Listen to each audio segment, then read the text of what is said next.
Can you walk us through, like, from the time you get up till the time you go to sleep while working a show? What does your day look like? Because my Um, palms are sweating thinking about it right now. Mine are too.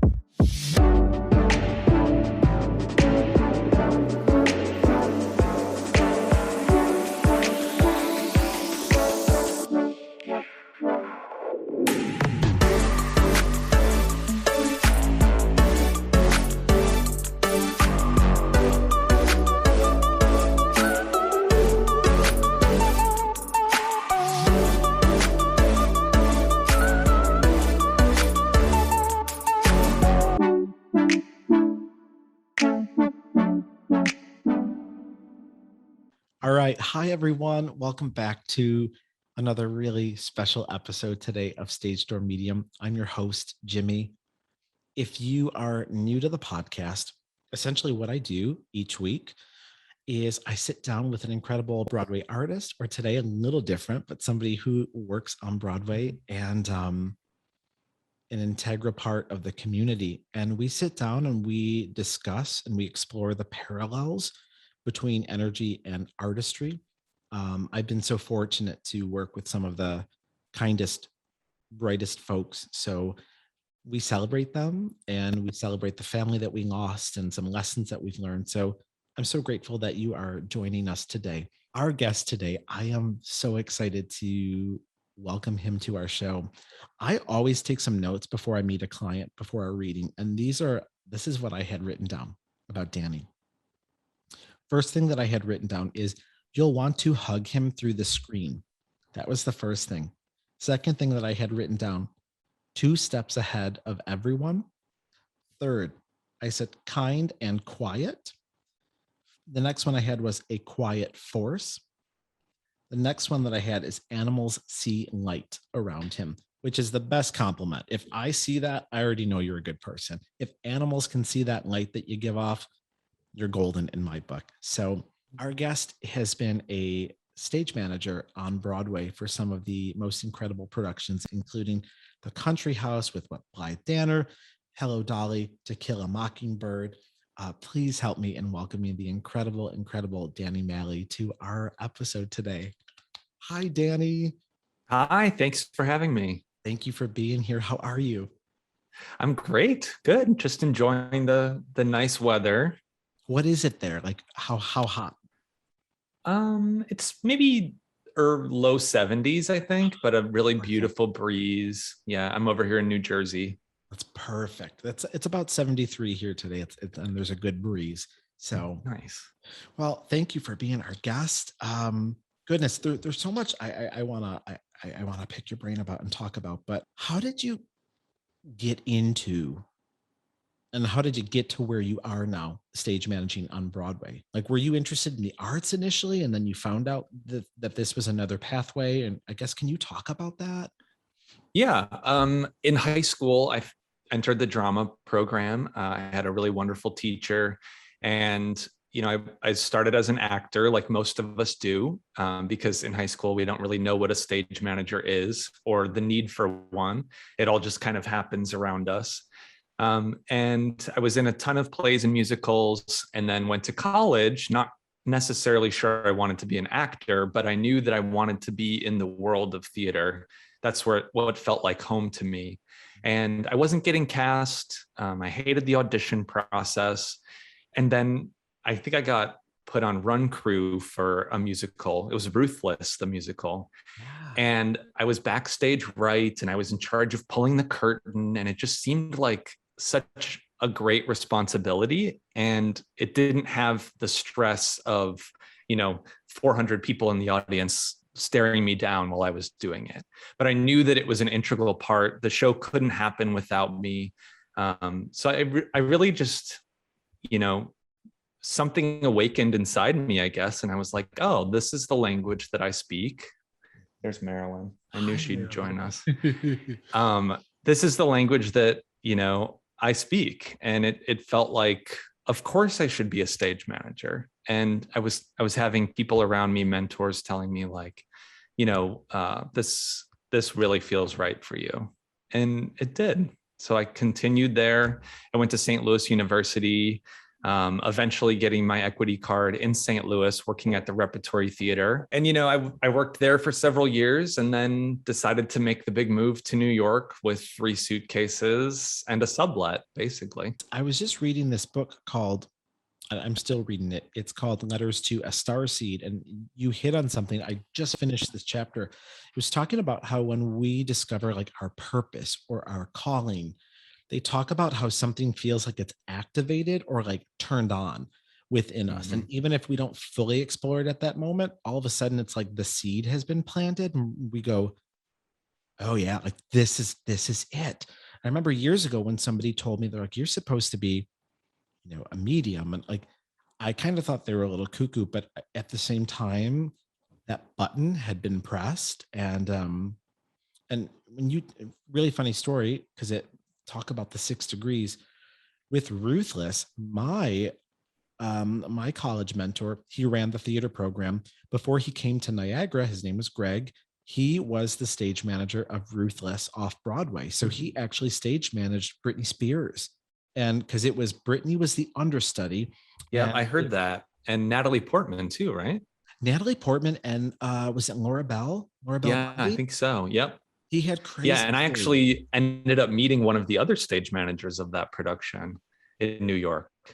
So she must have been either his assistant or vice versa. But yeah, that is a show that just sticks out in my mind as like one of my first experiences backstage Yeah. was on Ruthless. And I'll never forget sitting in at the tech table. I was calling some musical at St. Louis University, and one of my mentors, Mark Wilson, was sitting next to me, and he was the lighting designer. And I'm calling all these light cues and just having a great time, like blowing through our first break, I'm sure, because it just was so fun. And I remember looking next to him and saying, "Oh my gosh, this is so fun!" And he just looked at me like, what is wrong with you that you think this is fun? And that's how I knew it just was meant to be. It was a task that maybe would stress a lot of people out, probably stressed a lot of actors out who had to stage manage a show, as part of their BA in theater. But it felt great. Stage managers are artists at heart, though, because I watch for sometimes I will fall down the rabbit hole and I will I will YouTube the call videos of watching Mm, a show and the numbers and you have to really have like the sensitivity of there's no way you can't be an artist, I think, to be a stage manager. Like you have I to agree. Yeah. the sensitivity of a musician and an artist to know when to make that go. Well, I agree, and I think that's what makes a good stage manager a good stage manager is they can tap into that sensitivity. Anybody can call light cues, but not everybody can really feel and ride the wave or the heartbeat of the show. Yes. How did Broadway come about then? That opportunity to get there from landing in New York with the 3 bags. Yeah, I started back as a production assistant, another entry level position, even though I was production stage managing in St. Louis. Obviously, New York was a different level, different than regional theater. So I production assisted Falling with Julia Murney, actually, and had a great time doing that. I was able to be hired on for the full run. And I quickly learned that you have to make yourself invaluable. You have to just like dedicate yourself completely. People will recognize your work. People will recognize your integrity, and will want to hire you again, or will want to pass your name on to somebody, or word of mouth, basically. So you really have to show off, show your stuff, be that trustworthy person that you are to get your next gig. And they always say work creates work. And that's true.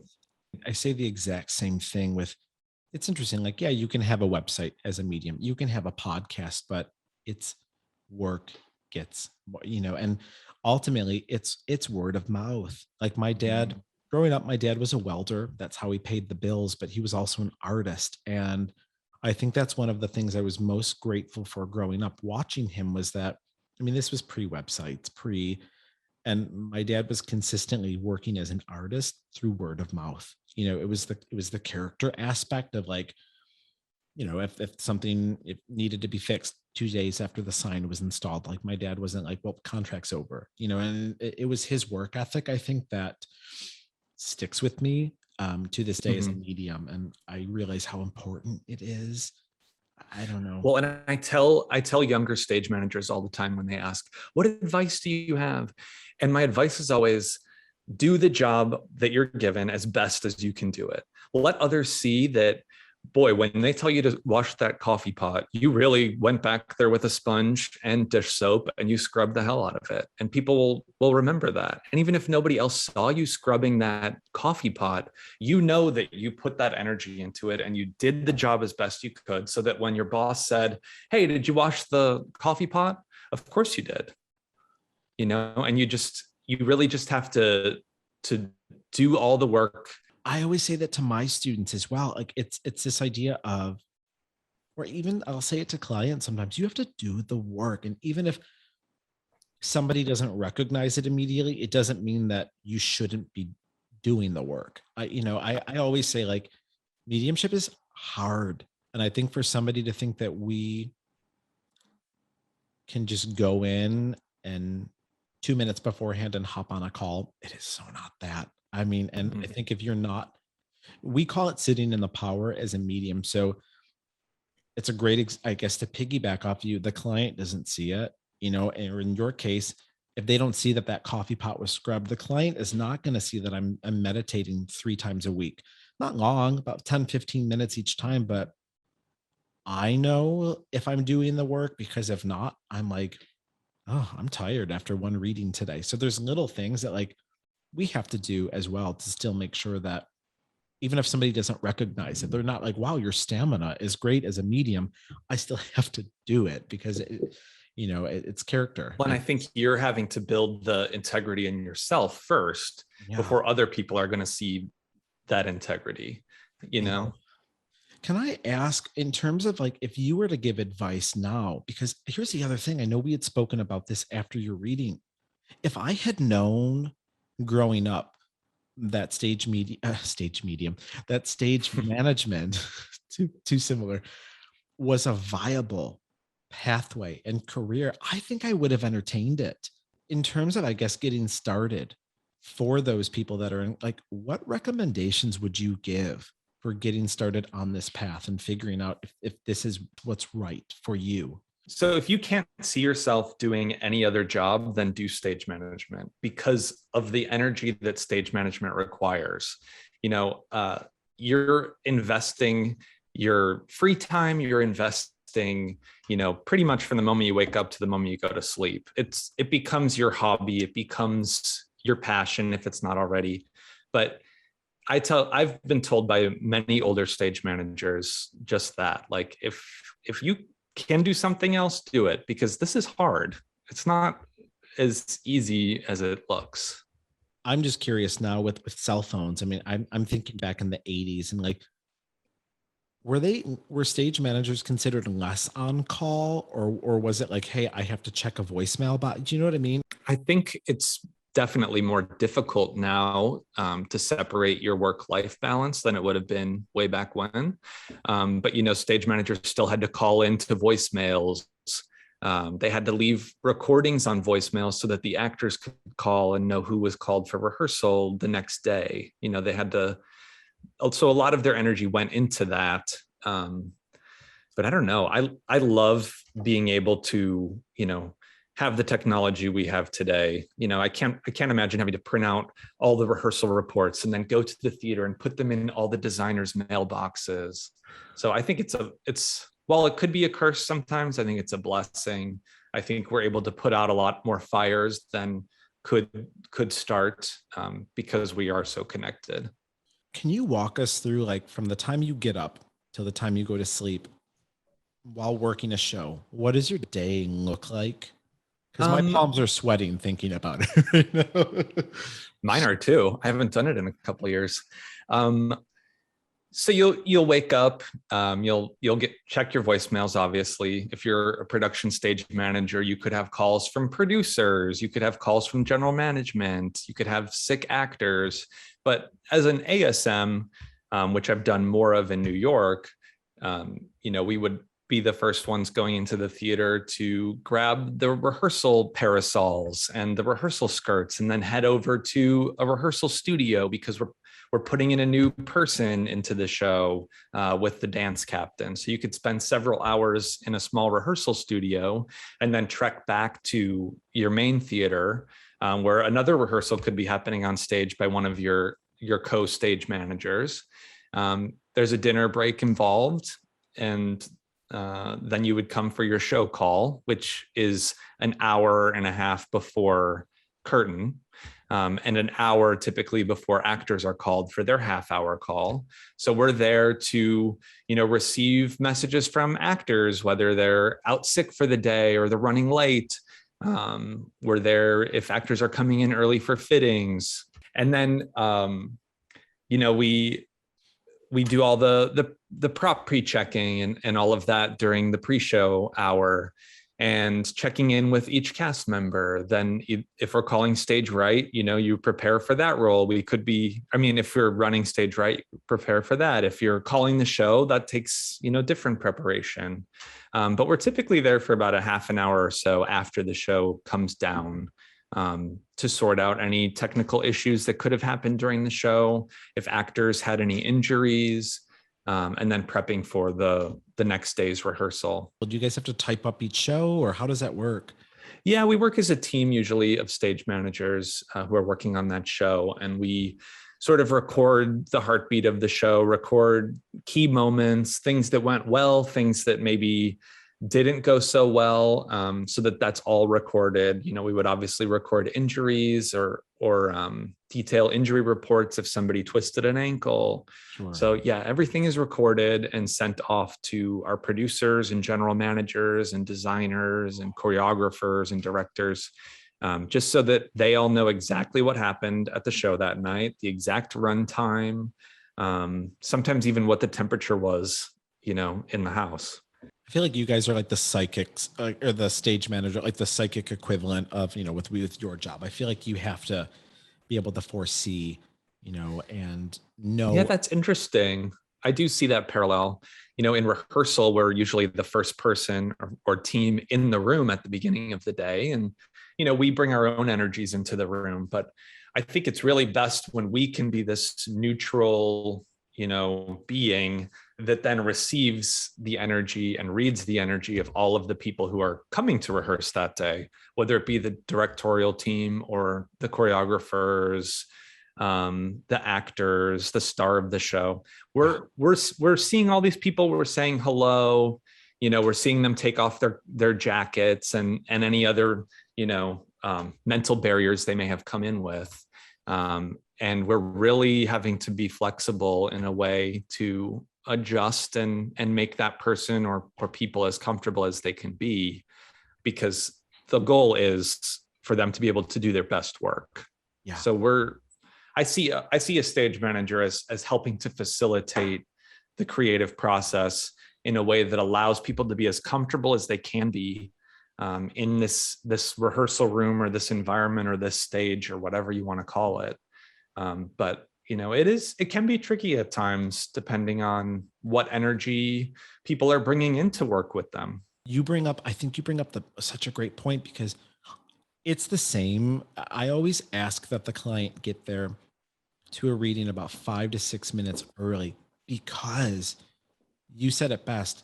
The energy, it's not a static process. I mean, it is not a passive where they can come in whatever mood, because I have to then work with that. So if they've got this like yucky gook on them because they got into an argument with their spouse, I have to take that off of them before I can even start the reading. So there are moments where somebody will come in and I can tell they might have, they're in a pissy mood or something is bothering them, or it could just be, hey, I have some apprehension about the reading because I've never been read before. Like, that's in addition to the energy of spirit, because I have to make sure that I'm not translating the client's own energy and thinking that's spiritual energy coming at me from their loved ones. I've got to go, okay, it's like a coat rack, so to speak. And I'm like, okay, I need you to calm down. So can I get you a water? Can I get you a coffee?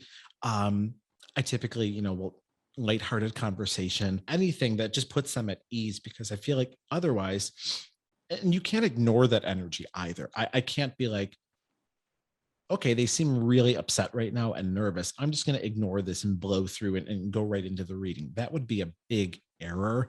I always say we have to kind of get them to a neutral place too before the reading can start. Of this place of, okay, we're here right now. Can you, I guess, talk more about, because the idea of sensitivities within the community and how you effectively deal with the various energies and how you deal with it at the end of the night. If you're like, God, today was tough, people were really needy, or people were like, how do you, I guess after the second part would be, how do you compartmentalize it and decompress? Well, what I was hearing that you were saying before is, you and I are both doing a form of problem solving. We're both redirecting energy in a way, whether it be me going to grab someone lunch or having someone get lunch for this person because they were rushing and running in late, sort of taking a breath in the room and like you said, calming things down, eliminating whatever is bothering that person, because that's not going to help our day and the work that we are there to do. But also people are adults, and sometimes you just have to let them, that's just, they have to own their energy in a way. Yeah. And stage managers aren't babysitters. We aren't assistants. We don't serve that function for the talent that we work with. So, everybody is professional, and everybody does have to sort of police their own emotions in a way. But we're certainly there to help buffer and help that. Sure. As far as like at the end of a day, going home, my partner Shane would tell you, I just don't feel like talking sometimes, because I've had to put so much energy into like talking to people and talking through issues and communicating. Stage managers are the communicators between all the departments, whether it be wardrobe, props, lighting, sound, the directors, the actors. We're the ones making sure everybody is speaking the same language. And sometimes I'm just tired of speaking. So he gets me, and he knows that like, when I come home, I just want to relax sometimes. And I think as an introvert, which I consider myself in a world of extroverts in theater, I recharge at home alone, or with my partner, or with our cats, or whoever, our dog. I do my recharging, not at work. Yeah. But I will say, going back to work for the first time, this time at Radio City, I just felt this like surge of energy, being with the Rockettes the first time they were in the room. That was, so I do get filled up that way as well. And that is energizing. But typically I go home and just like, probably like you do, turn off a little bit. There are days where you just want to have the back-to-back readings of just like a loving grandma coming through, or grandpa. And then there's days where you don't have those, and you have days that are like back to back,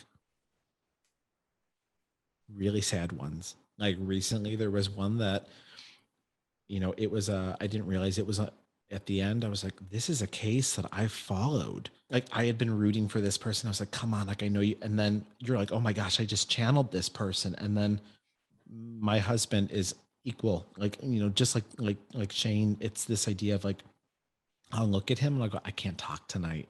Like, can we put on the Golden Girls? Can we put on predictable television where I don't have to pay attention? Like where I can just eat some ice cream, or animals, our pets, they ground me in, I think, the most beautiful way of like, and they know if we've had a hard day. I feel like I'll come home and my puggle, who never, ever wants to show affection, will hop in my lap, and I'm like, you do love me. So it's hard. Yeah, I want to respond to a couple things you're saying. Yeah.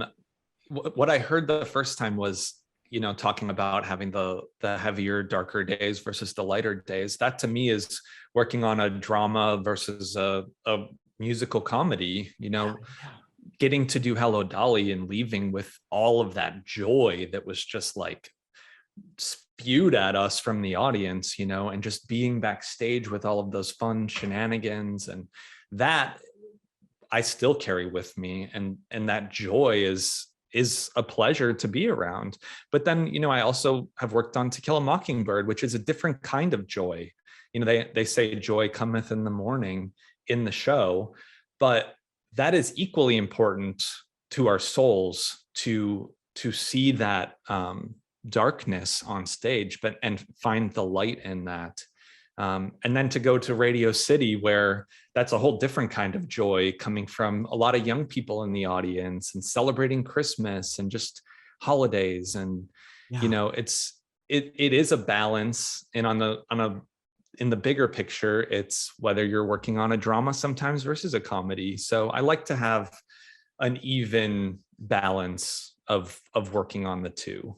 I think you might go a little crazy if you were only ever working on like the most crazy fun musicals. You sort of need the light and the dark. Yeah. And then as far as animals grounding you, Marilyn, who you've seen a lot of, she really has been with me through a lot of grief that I've experienced in the last couple of years. And just her laying on my lap at the end of a day is like everything. We recently got a puppy, which sent our cats into like a crazy world, because it's like, hey, what about us? We live here. And Marilyn went from laying on my lap every night to not at all, because this new puppy was around. Sure. And for the first time the other night, Marilyn found my lap again, and just there was like a chemical response in my body, and I just started sobbing, because it was this healing that I hadn't had for 5 months. Yes. That suddenly returned, and it was just the weight of her on my legs. So I'm right there with you, and how important healing is by your animals. Yeah. And to piggyback that first question that I answered, animals have their own guides too. And I always say, when we're encountering difficulty with our animals, we can actually talk to their guides, even if we don't know their names. We do know our Dalmatian has a guide named Daffy, and she like hates it when and they're like, please don't call me that, just call me D. And I'm like, okay. But I mean, yeah, animals, oh gosh, there's so much. Oh God, you brought up another really great point too about when I was fortunate enough to see both Mockingbird and Hello Dolly. And I remember I went to the stage door after, and not to get anything signed. It was literally just, I felt so profoundly moved by that experience that I wanted to thank them for what I was given. And it was this interesting experience where you saw people throwing like window cards at Jeff Daniels and throwing things like to have signed.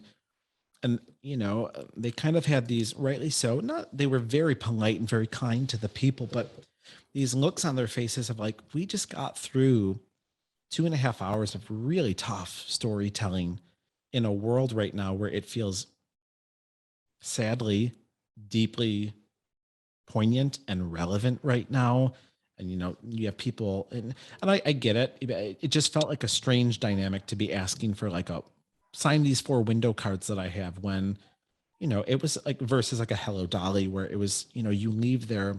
I left inspired in so many different ways between Dolly and Mockingbird, but Mockingbird felt to me more like a call for advocacy, where obviously I just got goosebumps when you said that. It really felt like a call and response, where Dolly, I left there just feeling, I remember going to the door for that too, and feeling, again, it was like, I want to thank them. Like I left Hello Dolly feeling so alive. Like I was very fortunate where it was when Bet came back to close the show, and I had scored a front row ticket that hadn't sold. For some reason. It was, trust me, front row ticket that had not sold. And it was, for some reason, it was like, instead of like what they were, what it was going for, I think it was like 800. I got it for 250.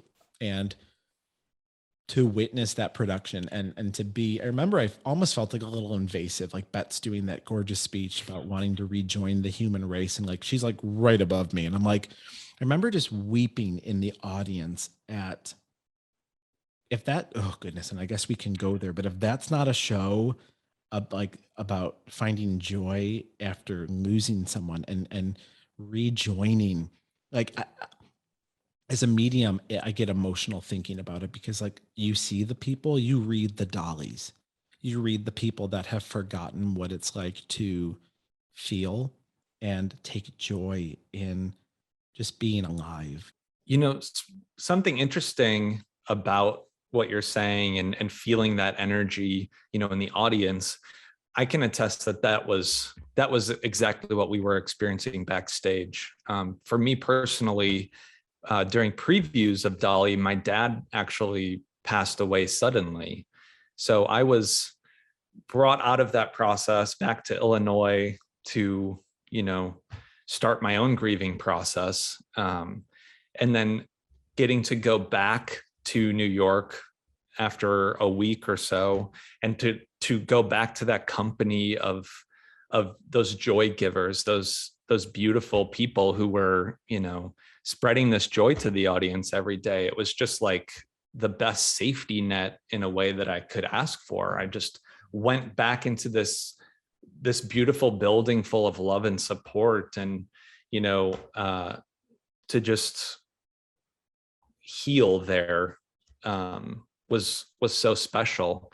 And then actually several months after that, my mom was sick with cancer, and I made the decision with some help from friends that I was going to, temporarily leave the production and go back to Illinois to be with my mom in the last several days of her life. We didn't know how long it would be. But I remember putting my life on hold at Dolly, and the cast and crew did the most beautiful thing, actually led by Haley Pachun.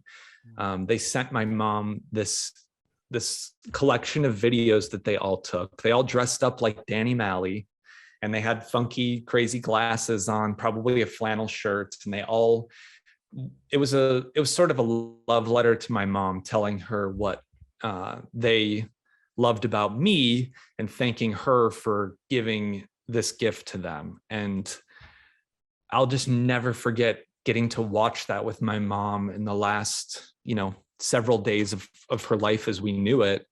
That was the greatest gift. And, I guess all of this is to say what you received from the audience is what we were all giving and receiving to each other backstage. It just was so supportive, and, nobody can ask for that type of loss to happen in their life, but that's the best group of people I could have been with, to help me through that. You said something really interesting before we started rolling, but you said this idea of like, I feel like when you encounter a particular type of loss, you can see it in others. And I remember, it's interesting, your email went to spam. And you had checked in the night before and you're like, hi, I'm just looking for a Zoom link. I thought you weren't interested in anymore. And luckily it was still slated on the calendar, so I didn't touch it. And I was like, oh my gosh. Like I kept hearing like, don't goof this one up. Like this one's really like, not that other people's readings are less important, but there is sometimes like this sense of like a gravity of the situation. And I remember I was about to mention your dad just to be safe. And I heard like, I'm here too. And I'm like, oh my gosh. And I don't know. I'm a firm believer that like there are times like you said, we can just see it on other people, things that I've experienced personally as a human. I can look at somebody in a reading and just in my gut, it's like a filter. I describe it like, and I go, oh, you have the same filter. You're wearing the same badge that I have. I know what this means. And I guess, is there anything that you feel comfortable sharing from our time together? Right off the bat, from the start, my favorite thing was you told me my mom had you up since like 6 a.m. And that even if that's the only thing that came through in the reading, just like knowing that, and knowing that, like me, she wanted to communicate, with me so vehemently. That just brought me all of the comfort that I needed. But then there were so many other messages that kept coming through that were like bullseyes. But as a sitter, or whatever I'm called in your reading, you don't want to give away too much information. So I was giving you like yes or no's. Meanwhile, like I'm holding back tears, and it was so special to know that they were both with me. You said that they were both standing behind me, that they talked about my loneliness. And that was actually something that quarantine allowed me to explore. Being alone, or, in my household with my partner, who is very supportive, but still being removed from all that energy that I used to get at work, and not having that come in, and just to sit in my own soul for 18 months. You realize you're very lonely. And I think the fact that message, that they acknowledged my loneliness, spoke volumes to me, because all I wanted was my loneliness recognized. It's so interesting you say that, because like I always say, as a medium, we never know what the client's greatest takeaway will be. We never, and there's these moments where like I I don't even know how to describe it, but there's moments where like you'll leave there every so we're human, it's we can't quantify our job, but God knows I try. And there's moments where I'll leave there going, like you said, if I hadn't like I knew how special your reading was. There are like I was like, they have a lot to say. I really need to take my time and make sure that I'm wording them correctly and unpacking these symbols. But there's moments where, yeah, I will sit in the presence of somebody that is quiet, that might say just more yes, no. And if I don't like, I have to remember it doesn't mean that they're not, there's just a lot of information that's being thrown to the client quickly. And because I also want to make the most of the energy of your loved ones that are coming through. So there's times where I have to go, not everyone is going to have a visceral or elicit a visible response. And you have to understand that and respect that and know that it doesn't mean that, when they like, I always say, and then the reading ends and we hang up. And even sometimes me as the medium, I'm like, what just happened? Like I think sometimes the misconception is, as a medium, there's just like fairies around us and we see this magic all the time. And mediumship is all about stillness. And I remember leaving your reading going like, oof, like in the most beautiful way. I was like, it was like the equivalent of like when Simba encounters Mufasa, remember, in the water, and they're like, what was that? I remember going like, I feel so lucky and fortunate that I got to meet his parents today and bring them through, and just, and yeah, sometimes they will.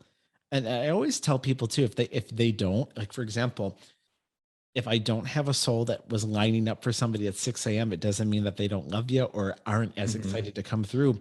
But I mean, she was, to me, it's really important. And it signifies a couple things. A, the love that they have for the client, or for, whoever this would be to them. Sometimes too, if they are newly deceased, it's harder for them to get in touch.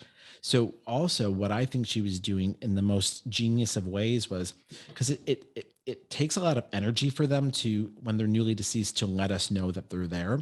And so I think she was going like, hey, I'm checking in. It's like a check-in process, so to speak. She's like, I'm here, I'm reporting for duty, and your dad came through. I remember your dad came through second, but I mean, I remember I looked and there was moments where we're flooded with things, but we're like, okay, don't say all of this yet. Just work on mom. But I was like, I know dad is here. And then, I don't know. It's just, I loved getting to meet them. Thank you so much for that, because I'm still, riding that beautiful wave. I still think about it all the time. When you said the Simba and Mufasa thing, I remembered when you said my mom was holding up a mirror, which symbolized that we looked alike. Yes. And everybody who knew my mom said I looked just like my mom. Everybody who knew my dad said I looked just like my dad. And then everybody who knew both of them said I looked like both of them and that they looked alike in a not creepy way. Sure. But no, I just love even just instances of that, because that just reminded me that, you know, we do look alike. And not only do I carry her with me as a legacy, but like I also, you know, like this shirt is her color. Like all of those things, you know, are still with me, you know. Recently, I was looking at a photo of my niece. My niece is 3, and there's this really neat thing that's starting to happen now is when I look at her pictures, she did, however, she was smiling, I looked at her cheeks and I'm like, before I was only seeing my brother-in-law's side of the family. And with my mom, I know still in her own way, grieving the loss of her parents, I looked at the photo and I'm like, oh, I'm seeing our side of the family now. And I know it's, I'm seeing Nani and Pop in these little chubby cheeks. And I know for my mom, it's got to be a real special thing to be able to look now at her grandchild and see a little flecks of, her mom. Yeah. And the other day it was my mom's older sister. It was her birthday. So I FaceTimed her and hadn't seen her for several months. Sure. And my mom's face like flashed in her face. And Yeah. I could swear for like a millisecond that it was my mom I was talking to. And they do look very similar. Sure. But I saw my mom's face in her face. And she says that she does get that a lot as well. But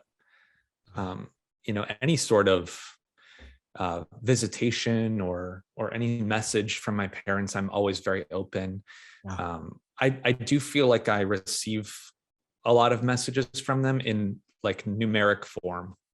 Yeah. I see certain numbers, depending on where I am or what I'm doing, I find them in those numbers. Yeah. Even symbolically, like my dad passed away on my birthday. So April 3rd, my birthday, 4-3, that number is everywhere. If I, have a receipt from the grocery store or whatever, the cents are .43. Like that number is so spiritual for me. And I think that is my dad coming through. I always say the more open and when we resign ourselves to just going, hey, whatever signs you want to give me, I'm open to them. Then the magic starts. Numbers is such a beautiful way. Mine is 1010 and I didn't know what it meant. And there's days where I think as a medium, remaining authentic, and I don't mean like remaining like, I think what I mean is like, yeah, there's been some really incredible opportunities and for me. And I think, for some, there's the temptation to let their head get a big. And there's, moments where I've also had to turn things down because it didn't feel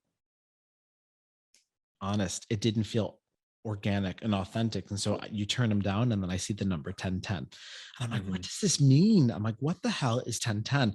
So I looked it up and when my site, I will send it to you. I use this one all the time for numbers. And it basically was like 1010 as a reminder that you are staying like spiritually pure and truthful to what you're supposed to be doing. And I'm like, say no more. So that's the first thing that comes to mind. Another one is Soar, SOAR.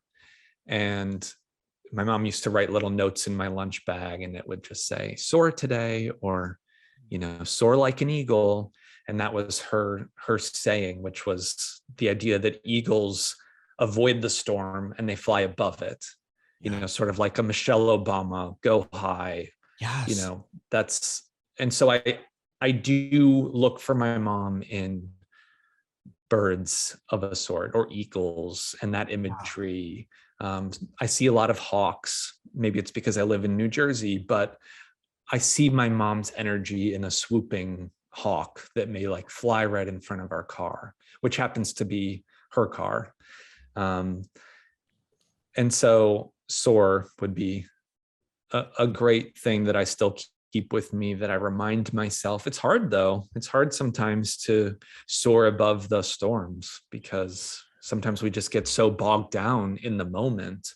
But I think that idea allows you to step back and breathe and think and decide how you're going to react to something, which I use as a stage manager every day. Yes. I think so. I have to remind myself that like we can want the best for ourselves and still be able to cheer on the other people that are currently where you're hoping to be one day. I have to remind myself in so many things that, it's not a race. And I think like, you know, the minute we acknowledge that it's not a race, that it's not a competition, and, but there are moments, sure, where, I see people that I am not a fan of how they're doing the work on things, or I'm like you said, I didn't want to offer too much. There's times where I'll see mediums that will like, the client will offer up everything, and the medium's like, oh my God, that's what I was just going to say. And you're looking at this and you're like, that's a crock of shit. And then you're looking at these, but like people are throwing themselves at these mediums, and like their followers are sky high and they're booked for like 2 years. And you're like, and then you have Well, to go, and we see that in our career. Any actor or up and coming director or choreographer, stage manager, we see all these other people, and they're getting the next big Broadway show. They're just getting gig after gig, and it's like, what am I not seeing in this person, or what are other people seeing that I'm not? And it does go back to everybody has their own journey. I've been fortunate enough. There we go. Another one. I don't have a lot of cats, by the way. I just have 2. the great gardens. Yeah, it kind of looks like it.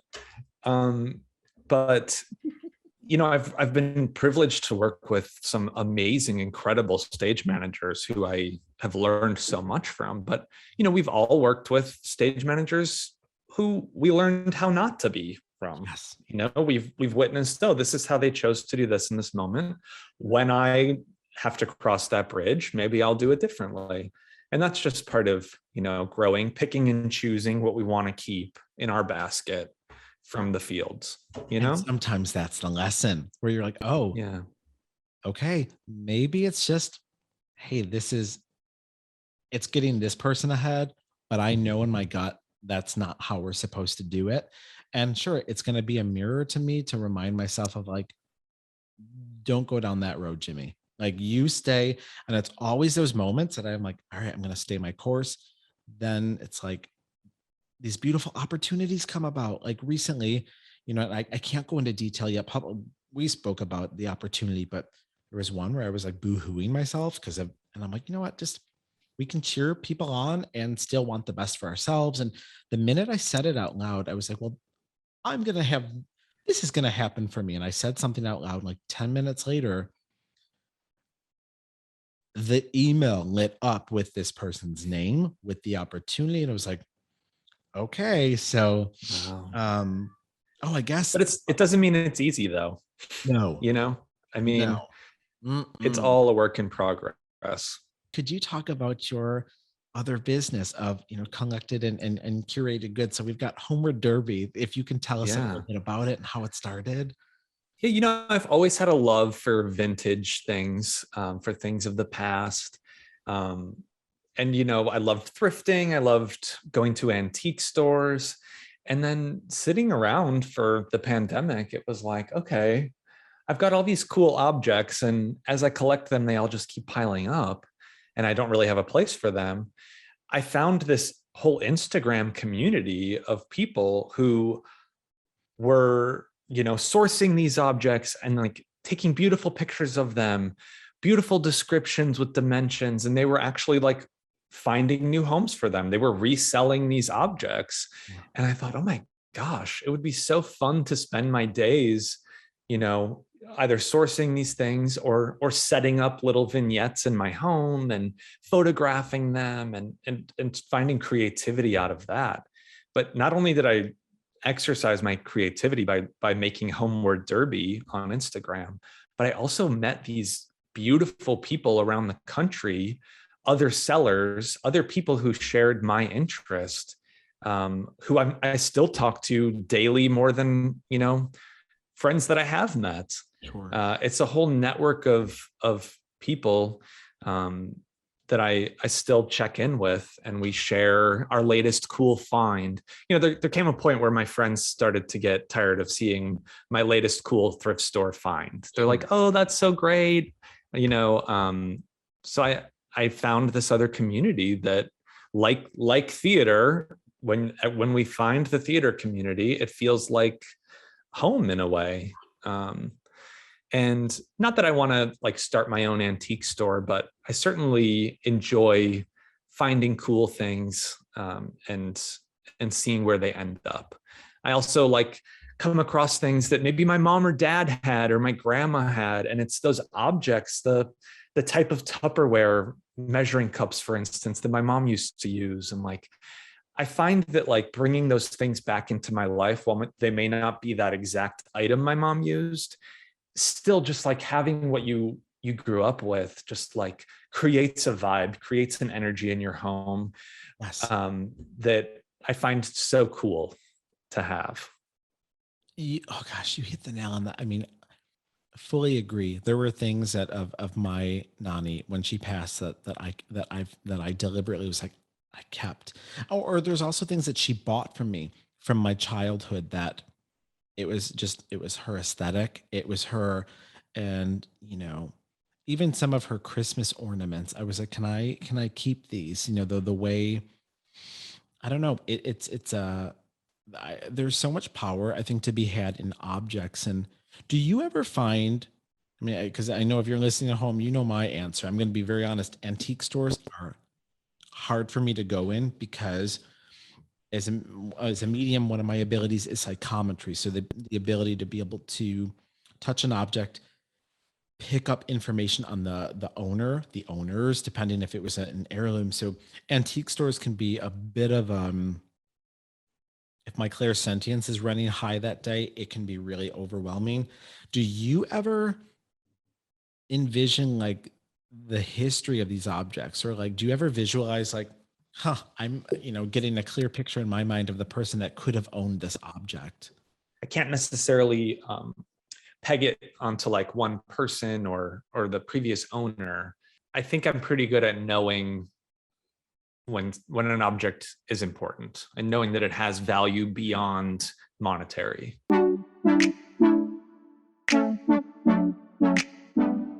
If you were stuck as a ghost in a theater for all of eternity and could only watch one production, I'm going to say musical for right now to kind of narrow.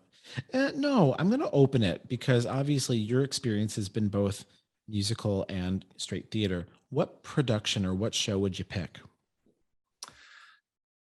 I think Fun Home.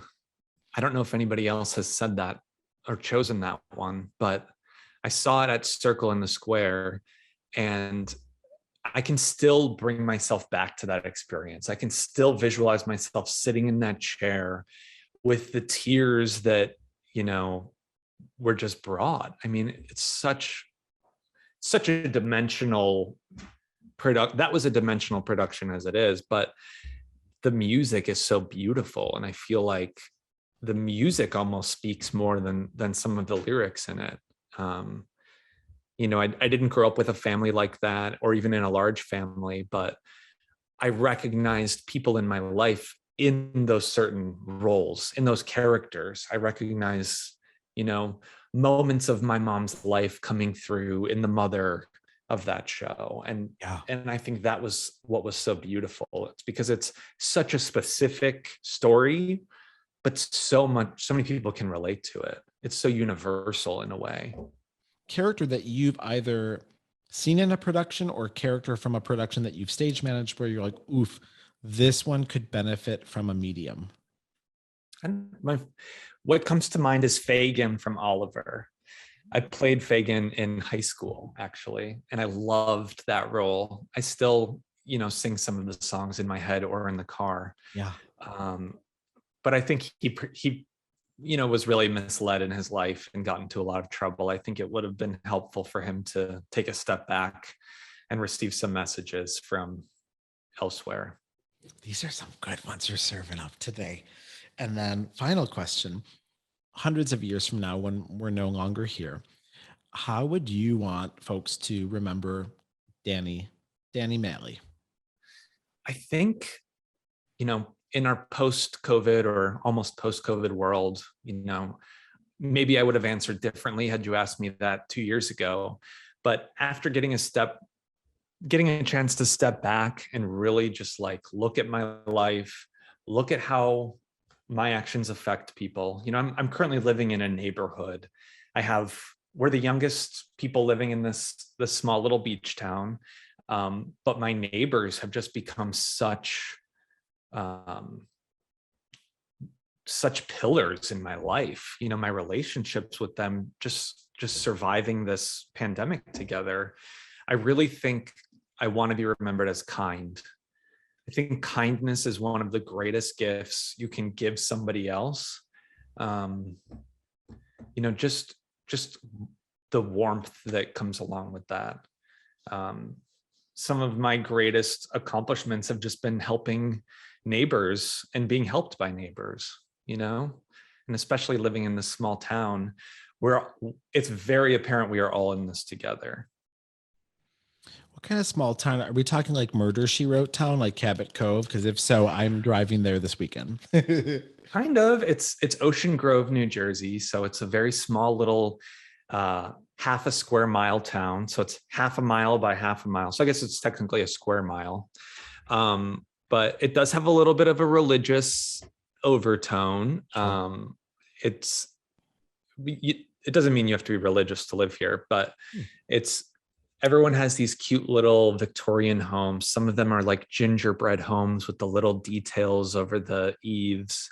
But I live on the corner and I've got a beautiful little wraparound porch, and it does feel like old timey in a way. Everybody knows everybody's name. I've found a lot of comfort there, especially because I lived in New York City in a basement apartment where I didn't know my neighbors at all. So it sort of is like a night and day experience to New York. And luckily, it's just a drive or a train commute to get back into the city. So I feel like I've got the best of both worlds there. Ours is super tiny too. I live in like a village called Kenmore. So we've got Buffalo, and then basically there's one road. You cross this road, you're in Kenmore, and Kenmore's it's like a mile. It's like a mile by it's super like a little box, and it really is.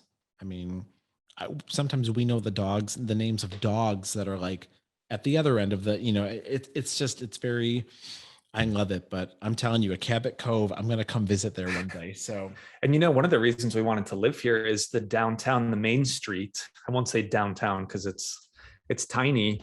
It looks like Disney World. It looks like Main Street, USA. It's got even the striped awnings. I have striped awnings. It just has it feels like almost a bubble, a protected little town. I want to thank you so much for being my guest today. And folks at home, I will put up the information for Homeward Derby. And awesome. Thank you again. Until next time, everyone at home, and Danny, be well, and I will see you soon. Bye-bye. Well, thank you so much. I appreciate it. Of course. Bye-bye. Bye.